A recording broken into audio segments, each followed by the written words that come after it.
down towards this. The second. No further update on Justin since Monday. Continues to work with the trainers. He's doing everything he can to progress. And it is progressing. Remains week to week. Opening return to practice window is Braxton and Kareem today. And again, we'll see how it goes. We're just, they're open for practice. We'll see how they go as it goes this week and beyond that. And then 23, Johnson, not clear yet for protocol, but he's back to practice today, and then we'll know more after today. The full injury report is after practice today as well. So, big challenge ahead of us this week. Playing the Chargers. Obviously, a lot of skill, a lot of talent on their roster. Defensively, the two rushers they have. It's obviously we're gonna have to set our offense up appropriately for that. They're strong in the middle in terms of their tackles as well as their inside backers. Really good on the perimeter in terms of the corners. A lot of experience there. And they got obviously one of the best safeties in ball. So it's going to be a big set of challenges for our offense to be able to set up against these guys. And then defensively, obviously, quarterback, one of the top quarterbacks in the league. We're going against this week. Really good runners. Strong runners. Two different types of runners there, but.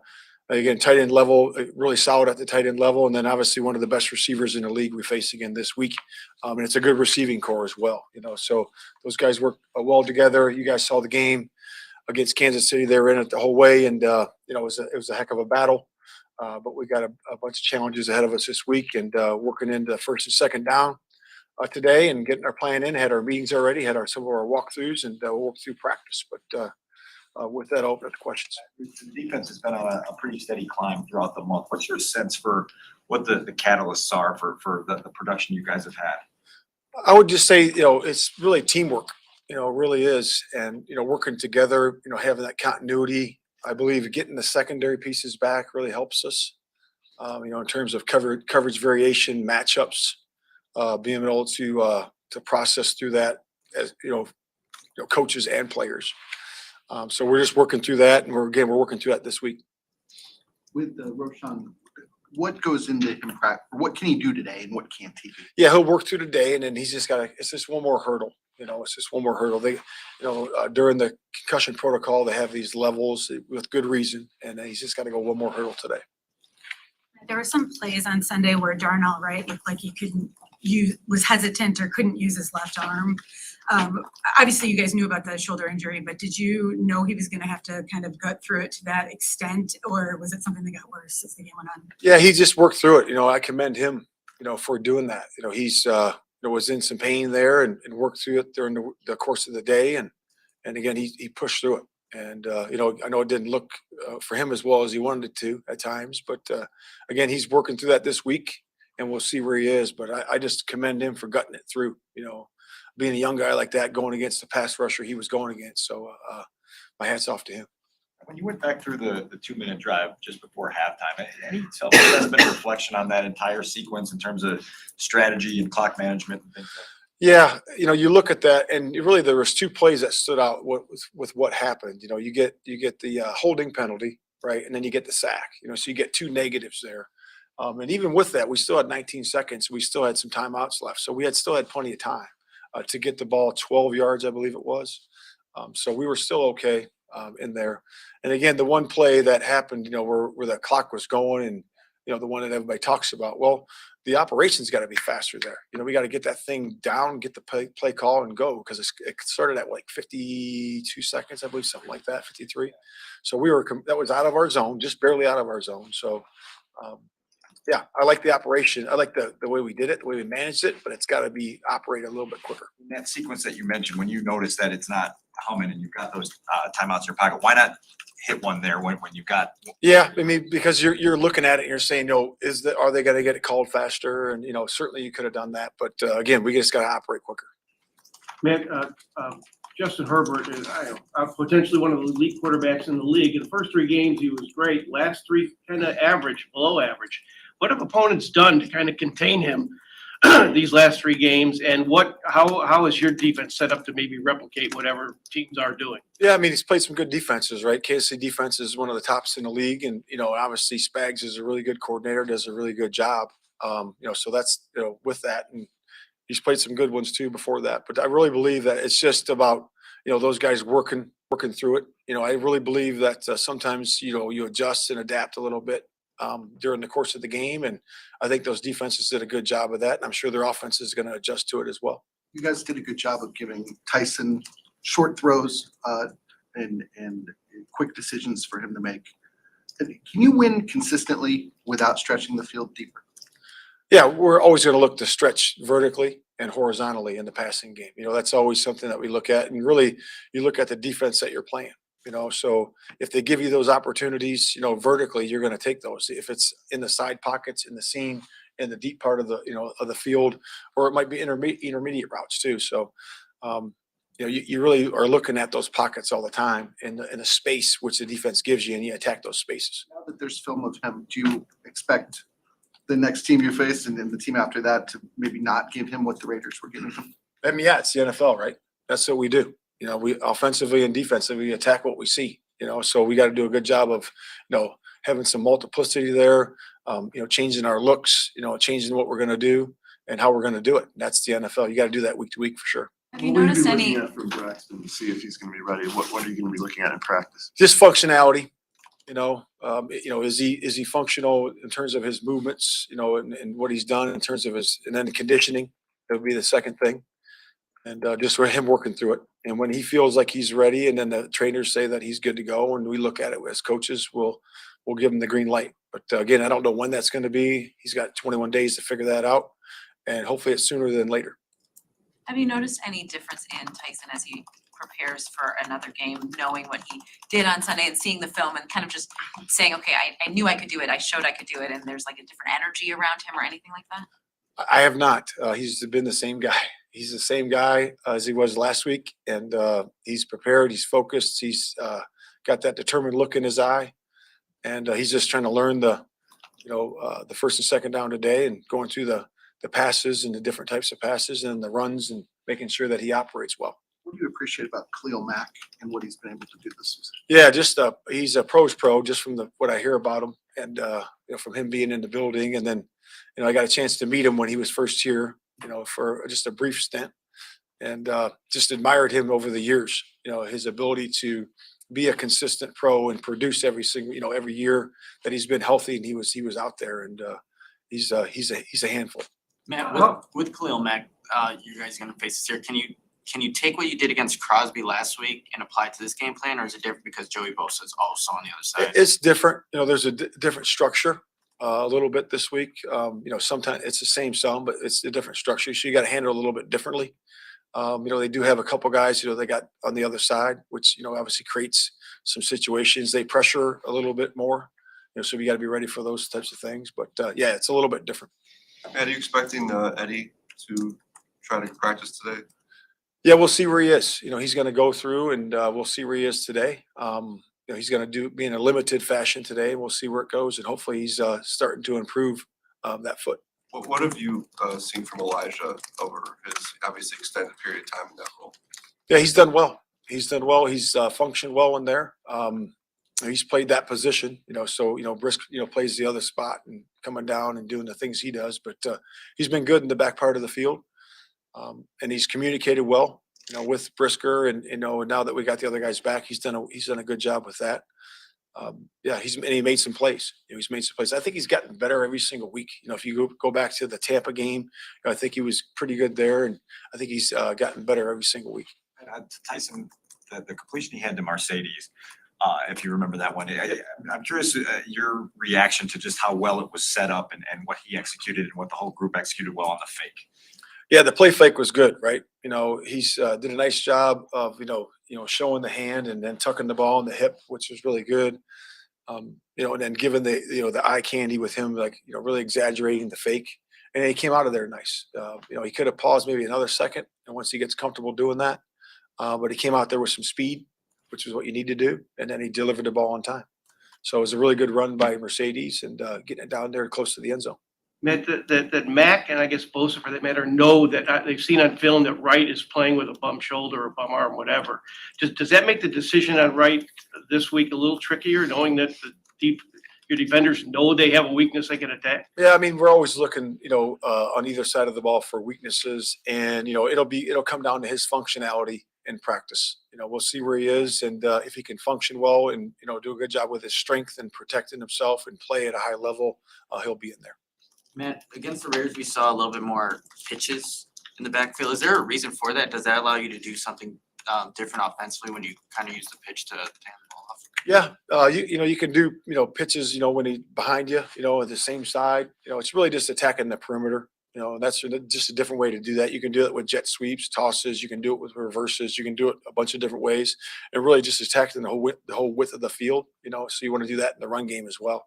I think when you are able to hit it up, run game inside, and also have the complement to go outside, I think that makes the multiplicity of it and harder to defend. Has Foreman done enough the last 2 weeks to stay your number one running back when Roshan comes back? Yeah, I think he's done well. The last couple of weeks, obviously last week was a really good performance, historical for the Bears. But again, it's a week to week, and we're just going to see how he practices. We'll evaluate the group as we go during the course of this week. Matt, with the trade deadline a week away, Ryan was very active last year. What's sort of the process over this next week between you and him, whether that's adding, subtracting, whatever? Yeah, just looking, communicating. He'll have me look at different players, and then we'll go from there, and then we'll just see where it is if we have a viable option. So we do that. All right. Larry. 12.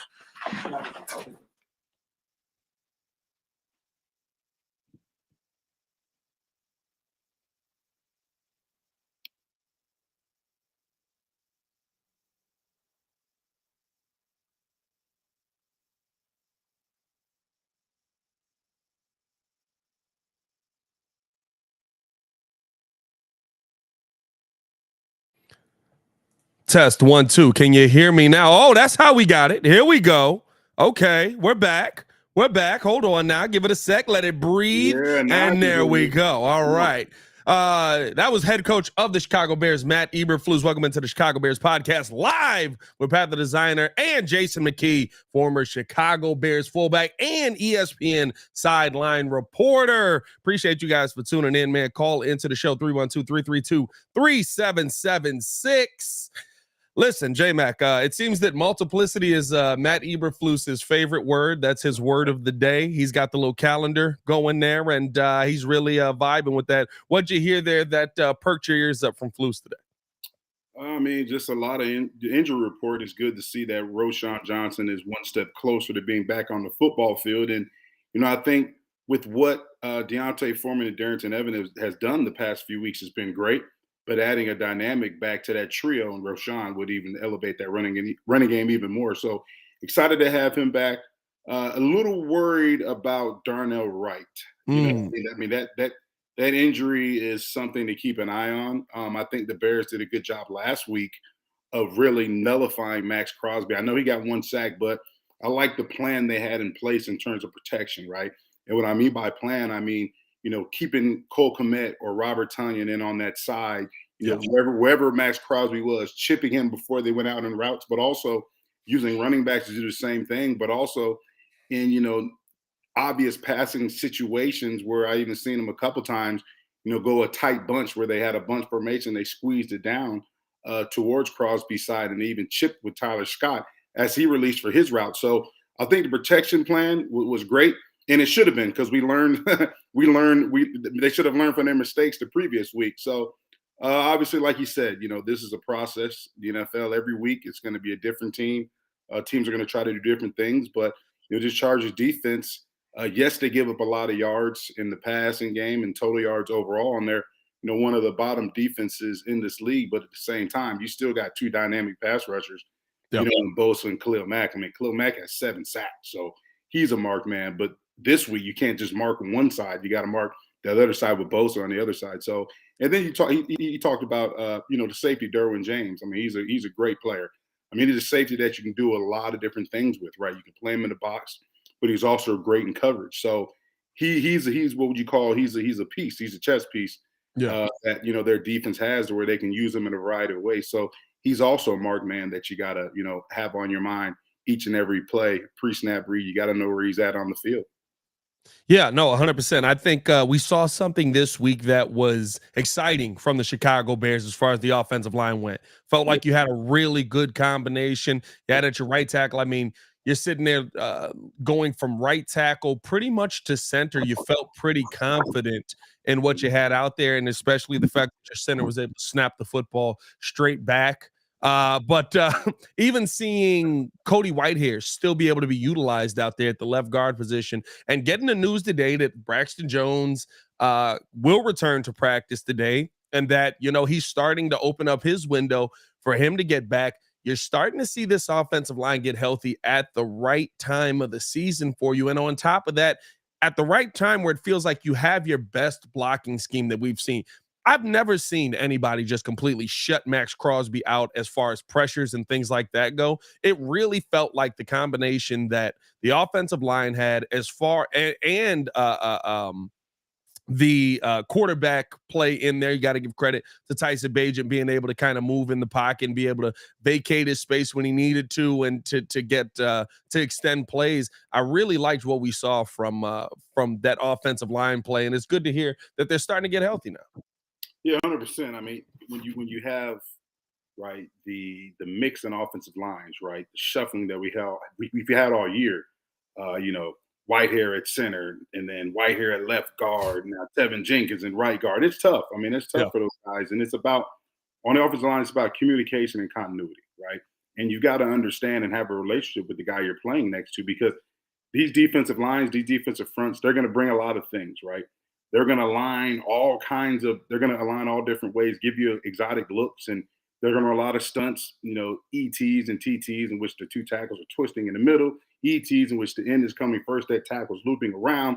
And you got to be on the same page. And you got to be on the same page in terms of knowing when to pass it off or knowing when to stay on your man. And if you're not on the same page, and if you're not used to that guy next to you, and you're going to get all types of pressure, and you're going to be all out of whack.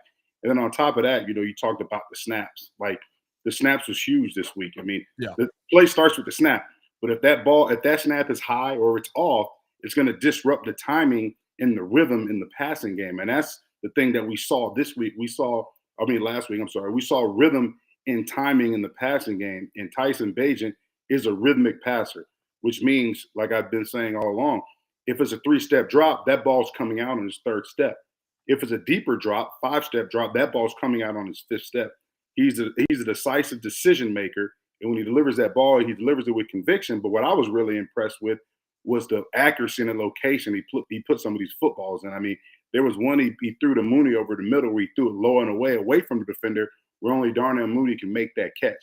There was another play in which he scrambled out. It was 3rd and 5. He scrambled out to his right, and he delivered a ball on the run on the sideline, low and away, to where DJ Moore can make that catch, but also convert on 1st down.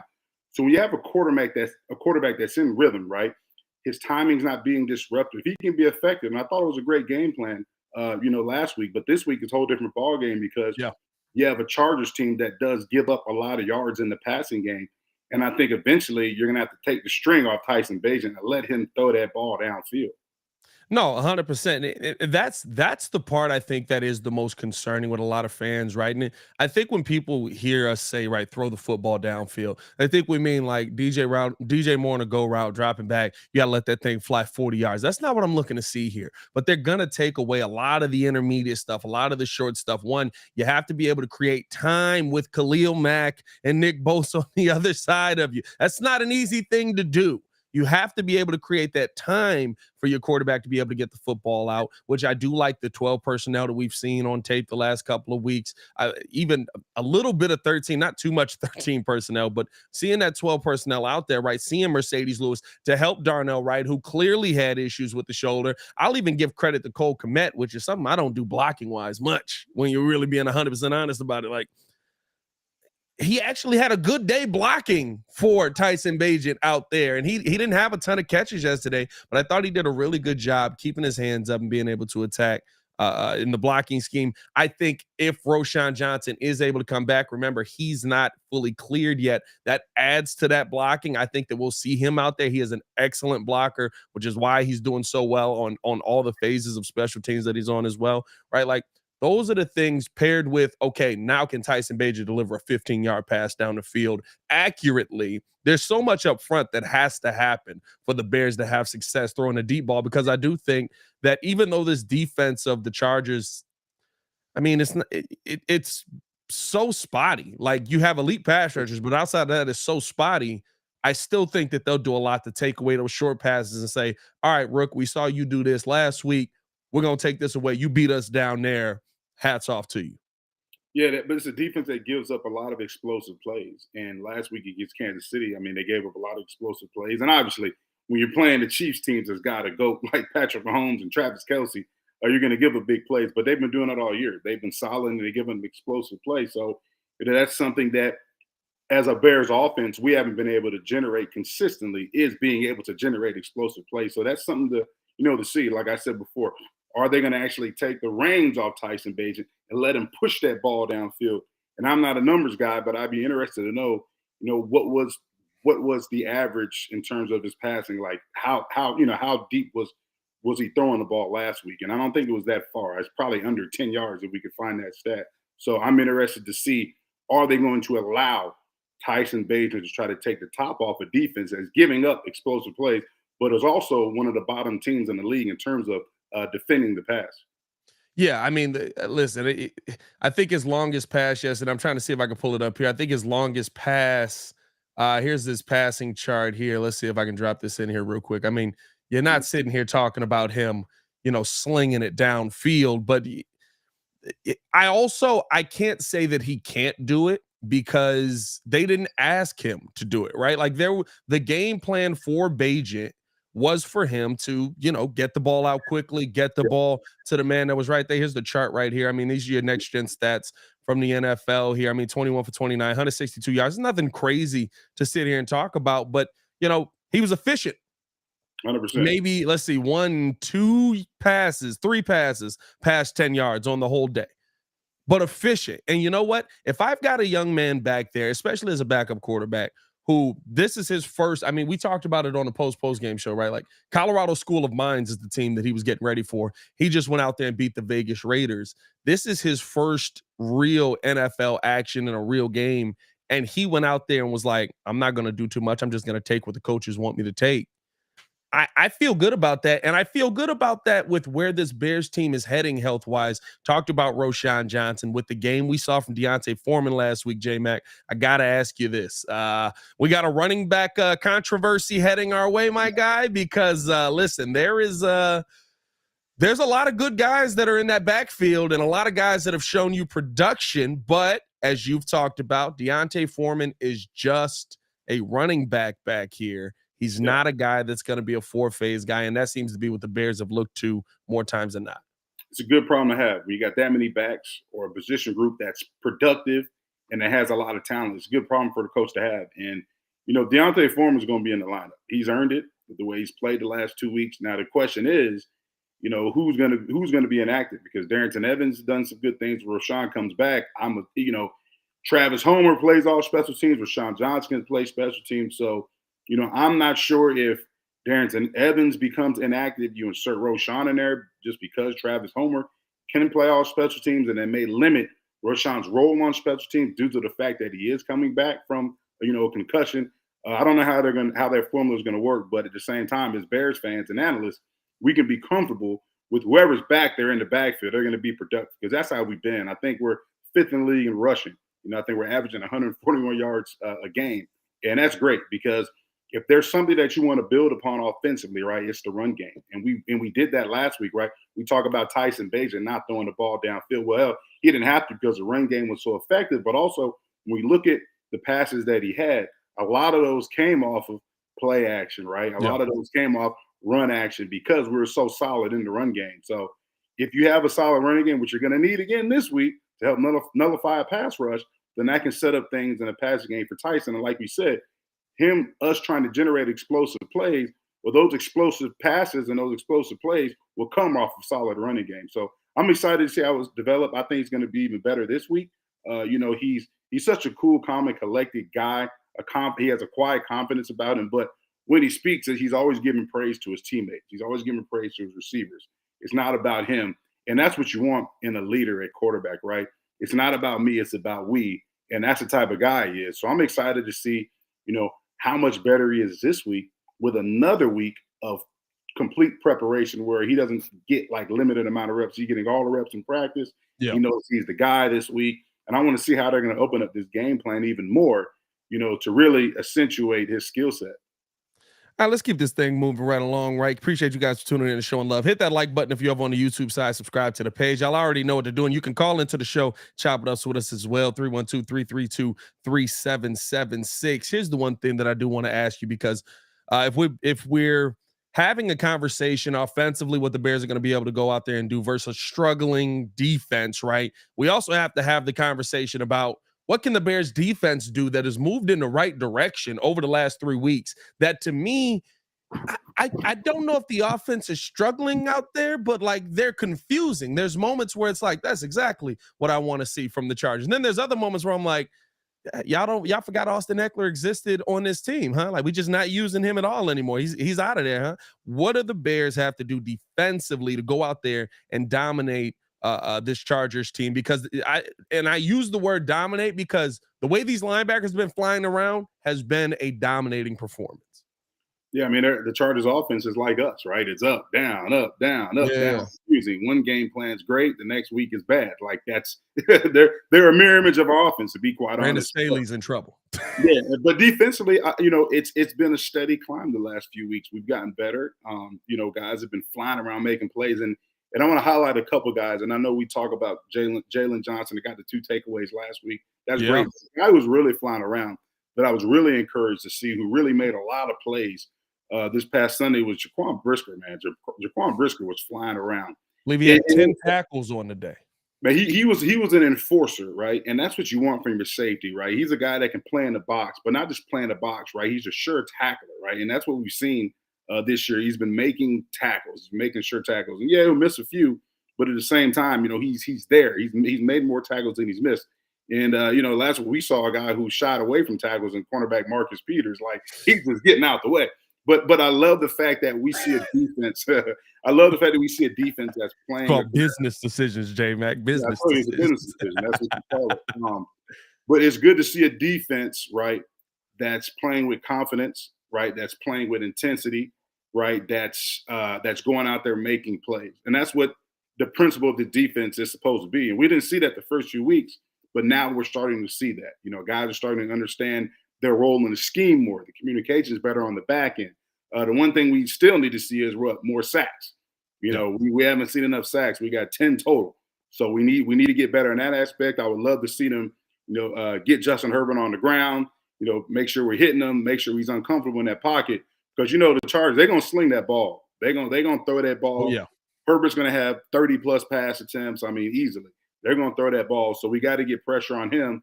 And, their receiving core is going to be a challenge. I mean, Keenan Allen is a dog. Gerald Everett's really good at tight end. I mean, they got some guys that can make plays in the passing game, and we're going to have to try to make Herbert uncomfortable in the pocket by getting some pressure. And our secondary is going to have to come to play like they did last week. Thought you mentioned a really interesting name, and we talked with Courtney Cronin about him yesterday as well. Jaylen Johnson. What we've seen from Jaylen Johnson, since he's been back. Of course, we knew the PBU numbers were going to be there, but the elite QBR against him, I believe he has a QBR of 22 when quarterbacks throw his way. He's not allowing anything to get through, and we finally see the takeaways. Me and you talked preseason about kind of, okay, listen, I like Jaylen Johnson. I think he's a really good DB. But what do you pay? You pay those takeaway numbers. Now, the takeaway numbers need to continue. Let's not have 2 picks, and we're talking about 2 picks by the end of the year. But with the takeaway numbers added to that, do you feel a lot better about having Jaylen Johnson be a long-term part of this team and getting a contract done with him? Or are you still on the trade him while the value is high? Yeah, I think, I think there's still obviously more evaluations to be done. I think he's a really good corner, and I'm not going to, obviously you get paid for takeaways, right? But at the same time, when you have a corner, right, he may not be getting the takeaways or the amount of takeaways that some of these other elite corners in this league is getting. But the fact is, he's a guy you can trust. He's a guy that can do a lot of different things, right? He can play in coverage. He can play man. A lot of times last week we saw him lined up or follow Devontae Adams in coverage. So that's when you have that type of versatility or that type of corner where you can go out there and trust him to make sure, he does his job each and every week. It gives you comfortability. And I'll pay for comfortability because especially when you have two young corners in this defense like Tyreek Stevens, Terrell Smith, you're going to go through a lot of growing pains. So I think he's a guy that these young guys, they gravitate to and they can learn the game from him. So, one thing you're paying for a guy that can go out there and play at an elite level, but at the same time, you're also paying for a guy who can accelerate the development of the two young corners that you have in this room. Yeah, it's to me looking at how he's affecting even the game, seeing him on the sidelines, like being at the game, you do get to see a lot more, right? You see him on the sidelines constantly talking to Tyreek Stevenson, constantly trying, okay, this is what you need. Like Tyreek Stevenson goes down, and it's kind of funny, right? Because he ends up getting a big PI right after that. I don't know if that was PI, but I mean, everything's PI in today's NFL. But Tyreek ends up getting a PI, and you see him over there. Listen, got to get your head around this. Yeah, I mean, you can see what he's telling them, and then you see him get the PI, 2 plays later. But trying to coach these young guys up and build up this young DB room, I think that's the reason why. And I see a couple of guys over on the Twitch side, right? Like they're not fans of what Eddie Jackson brings as far as tackling and different things like that, but the leadership that those pieces bring. You have to look at last season where you had Roquan Smith here and you trade him away and how it gutted your defense. That defense, not to say it was elite, but it was starting to move a little bit forward. And it seemed like you literally gutted the defense to try and jumpstart this rebuild, right? I don't know if you can take that chance and do that this season by moving on from these pieces. But that brings the tough question. Where are you bringing Jaylen Johnson in financially, right? We looked it up over on the post-game show. If you're paying Jaylen Johnson, 16 to 18 million, you're putting him up at Xavier Howard territory. Is he a Xavier Howard level DB? Are you allowing him to then, push the market forward? That's the biggest question with Jaylen Johnson that you have to have right now. Yeah, and the league's all about dollars and cents, right? If the dollars make sense, they're going to pay you. If it don't, they ain't going to pay you. I mean, that's the NFL in a nutshell. I mean, that's the NFL. But at the same time, I look at what he brings, right? The value in terms of how he plays on the field. I'm talking about production, not in terms of takeaway, but in terms of what he does for this defense, right? And I think he's another guy. He's a culture builder, right? I think he's a guy that you got to have in your locker room because he's an enforcer, and he's one of the guys when he speaks, people listen. Yeah. And I think that's something that's been missing in this locker room for a long time because there's been so much turnover. There's been so much change in the roster. Yeah. I played on this team in which, we had continuity. We had a lot of the same guys in that locker room, and we had those leaders that were constants in that locker room. So if things weren't going well, right, we held ourselves to a standard that the coaches could never hold ourselves to. And that's the type of play, or that's the type of leadership you need from your team if you want to be an elite team, right? The standard has to be held at a higher level than any other coaches can hold you to. And that's how you become great. That's how you become a playoff team. That's how you go on a Super Bowl run. But if you don't have that type of leadership, if you don't have those type of alphas, if you don't have those types of dogs in the locker room, well, guess what? You're going to get your ASS whooped each and every week because you don't have that guy that's going to say, look here, this crap isn't going right. Let's get this ish together. You don't have those guys, right? You have guys that don't know where to turn to, right? They're like lame dogs walking around looking for food, like looking for answers. Like they don't have that. But when you have that guy that you can look up to, right? Somebody that's doing things the right way, right? They're the first person in the building, the last one out, right? They're doing extra things, doing extra lift, getting extra film study, or they're encouraging guys, hey, let's come back. We're not leaving yet. We need more film to watch. Hey, where you going? You got to put in some extra reps. If you don't have that type of leadership within your locker room amongst the players, well, guess what? You'll never be an elite team, ever. And that's the NFL, period. You look at all the elite teams in this league, we can go down the roster, Pat. You can look at all the elite teams in this league. You go down the roster. They have those guys. They have those coaches. Yeah, you're not wrong. I mean, like, I'm 100% right. I don't know if the Bills are elite, but I throw them in there, right? The Chiefs, the Cowboys feel like they don't. It doesn't have to be elite. I'm talking about good playoff caliber teams. Yeah. Right? I mean, I agree with you. That is, You said that a couple of times, but it is one of those things where you see it really show as the season plays out and the standings play out, right? Because one, these guys have been there before. They understand, okay, this is what we need to do to get to this level, right? When you look at Philly's a group of tested veterans. And now you add Jalen Hurts into that as far as, yes, he was a veteran, but now he's a veteran that has led a team to a Super Bowl, could not get the dub in that Super Bowl, but played a heck of a game in that Super Bowl and just lost to the better team, right? So as you start to break it down, as you start to look at those teams who are at the top, yeah, I get you on that. You know what I mean? Like that is being player led makes a big difference. Let's close it out with this though, J-Mac, because fast approaching trade deadline here. And there's a lot of names that have been thrown around as far as pieces going to different teams. Commanders are supposed to be sellers. Denver's supposed to be sellers. If you're the Chicago Bears right now, where are you at? Are you standing pat? Are you a buyer? Because I know a lot of people are looking at it like, how can you buy with this team? Yeah. You still need to add pieces to this team, and there are pieces that could be game-changing pieces out there that are available, Chase Young being one of them, right? Or are you selling on the flip side of this because you know what? We need to still make sure that we maintain a top 5 draft pick with our pick as well. Yeah, I mean, this is a tough question for me because I'm a coach. So I look at who's in the building now. I look at the task at hand. But at the same time, if I put on my GM hat, you're always going to look for ways to improve your team, no matter what, no matter when it is, whenever you have an opportunity. If you can bring a guy in, right, that can improve your team, right, not just on the football field, but like I said, improve the culture, improve the standard, improve the overall excellence in the building. You're going to do your due diligence to do background check on that guy. And if you have an opportunity to bring him in, like we've seen with Poles, he'll pull the trigger and bring him in. So I'm not going to be surprised if they do make moves, with the trade deadline coming up. But I know it's going to be moves in which he thinks to make our team better. Now we say, hey, do we do this with the current situation of the team, 2-5? Do we have a chance to really make the playoffs? End of the day, you're trying to make your team better, regardless of the situation. And if they can pull the trigger now, I see them, if there's somebody out there that they're enamored with and they have an opportunity to get, and, like we talked about, Jaylen Johnson, if they want to unload him because they don't feel like he's worth the money and they feel like they can get a lot back for him and a guy that can help this team in the future and maybe even some draft capital, I wouldn't be surprised if they did pull the trigger. Yeah, I mean, you still have to be conscious of the repercussions of trading away a big piece like that, but the gain is the gain worth it because you're going to go out there. One, you get Tyreek Stevenson with number 1 reps again, right? He's not getting those with Jaylen Johnson out there right now. And 2, you get you're able to get that draft capital back possibly for this year, maybe even going into next season. Yeah. There's a lot to weigh out there. It's not a simple, I can cut bait with him because he's not worth the money. I can't cut bait with him because I don't have a lot of – that's the other thing too. There's not a lot of options. Terrell Smith is not coming back for a while. So your DB room, if you trade away Jaylen Johnson or Eddie Jackson, even though Eddie hasn't been out there, is very thin. Very thin.